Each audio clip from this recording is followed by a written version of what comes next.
Dear students, as in the previous lecture we have discussed about the two different inversions which are possible from crank slider mechanism. Now there are two mechanisms still left. Those are oscillating cylinder engine, crank slotted lever mechanism, and other one is the fourth inversion. So we'll talk about that. So this is the basic inversion of crank slider mechanism. Now in this case, if I fix link 3, then by fixing link 3 we get one inversion that we call it as an oscillating cylinder engine. So in that your slider becomes cylinder. So we can draw it separately. So this is link 3, and now we connect the other links with it, right? So here we need to draw the cylinder first, let's say, which was initially acting as a slider. Now we have one slider here in the cylinder, but there is no turning pair. Here the pairing type is, instead of having pairing, it is a fixed one. So it is welded joint, you may say. But here you can find the turning pair, and here you can find the turning pair. So this slider, link number 1 is now acting as a slider, and link number 2 is a crank, and link number 4 is now become the cylinder. So what happens when the crank turns? The cylinder, which is pivoted here, will make to oscillate like this. So therefore this mechanism is called as a oscillating cylinder engine, right? Now I will talk about type 2 of third inversion. Type 2 of third inversion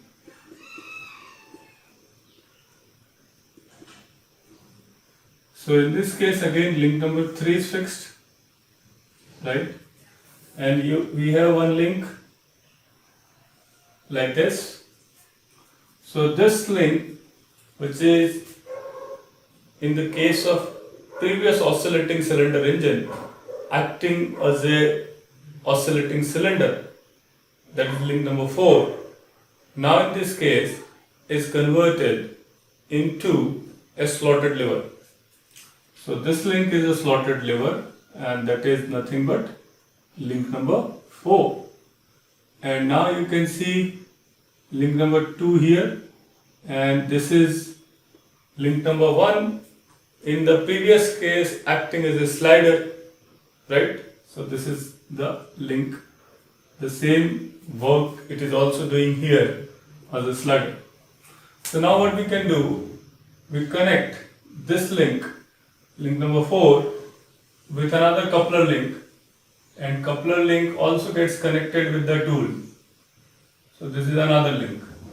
So altogether we have 6 number of links. This is link number 5 and this is link number 6. So this is one configuration. So in this case what happened? When the crank 2 rotate about this point, let's say point is called as a O, then this point we call it as a B here again, similar to that. So this B point will move in the form of a circle. So we can draw a circle keeping this point under center. So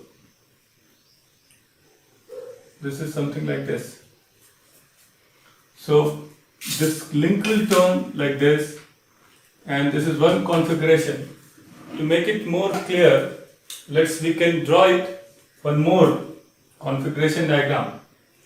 So to that, right? So this is link 3, which is fixed one. Now assume this link 2 occupies this position at one of the, you can say, position. Then what happened? If it turns like this, then this slotted lever will move like this. If it rotates like this, then slotted lever move like this. And then let's say this crank reaches here, and then you find the tool is connected at certain extended point on this. So if this path, if I can extend here, then what happens? Tool will come this side. So this is the position of the tool, right? So link number 3, and this is also coincides with link number 1. So this is part of link number 1, and this is 5th, and this is your crank, which is nothing but OB. So this is link number 2.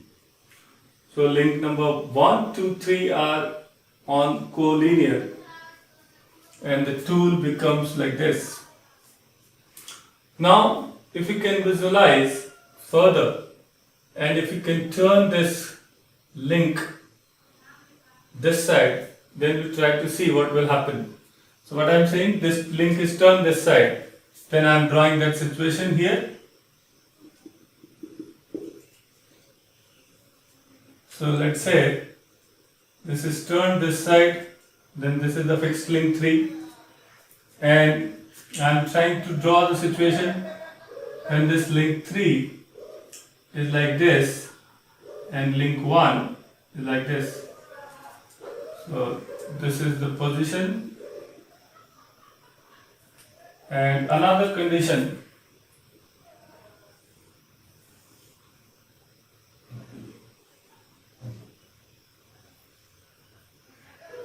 right? So there are two positions I have made here to explain it, right? So in this situation, what happened? Let's say this is the path of the tool. Then tool would be here somewhere, right? So this position of the link 2, link 4, and link 1, right? This position corresponds to extreme left position of the tool, whereas this position of this link corresponds to, let's say it will come somewhere here, but that corresponds to the extreme right. So this distance is called the stroke length. This distance is called the stroke length. So what happened in this case, if I assume my crank is turning like this, so when crank is over here, the tool is at their extreme left position, and when the crank traverses and when the crank reaches like this, tool would be at the intermediate position between this extreme left and extreme right. But further, when the crank turns, then tool further goes like this, but still it is not reaches to their extreme right. But once it reaches here, tool reaches to their extreme right condition. So this angle is called as a cutting stroke angle. And when the crank further turns from this point onwards, let's say this point we call it as a B dash, and this point we call it as a B double dash. So between B dash to B double dash, there is a cutting happens because tool moves in the right direction. Whereas when the link further turns from B double dash to again B dash, then the return stroke happened, and therefore this angle corresponds to a return angle. This angle corresponds to return angle, and then we call it as a theta by beta is the cutting ratio. So with this, the third inversion is completed.